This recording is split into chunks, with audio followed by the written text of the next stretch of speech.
Et s'il existait un moyen de donner à tout le monde l'envie de s'intéresser à l'art, même aux plus jeunes? C'est le but de mon roman L'Appel de l'Art que je publie bientôt. Et les clés pour moi, pour faire ça, c'est de parler des émotions, de la magie et de l'aventure qui se cache en chaque mouvement artistique, chaque artiste et chaque œuvre. Et avec les émotions et la magie, l'aventure. Alors selon moi, dans une bonne aventure, il y a plusieurs choses. Il y a une quête, premièrement. Et dès le premier chapitre de mon livre, les personnages vont se lancer à la quête d'un tableau volé en plein jour.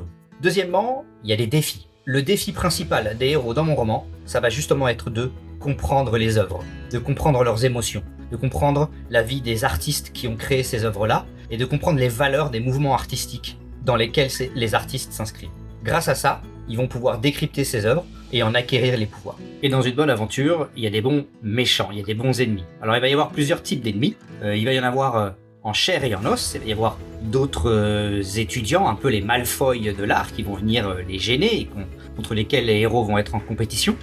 Il va y avoir aussi des conservateurs et des professeurs qui vont vouloir les déranger, les stopper, un peu les rogues de l'art. Et puis il va y avoir aussi un bon gros méchant, un Voldemort du 21e siècle. Mais il y a également les ennemis intérieurs.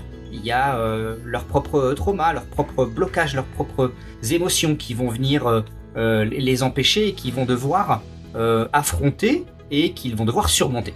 Voilà mes quelques convictions pour donner envie à tout le monde et aux plus jeunes de s'intéresser à l'art. N'hésitez pas à me dire ce que vous en pensez en commentaire et à bientôt dans d'autres vidéos.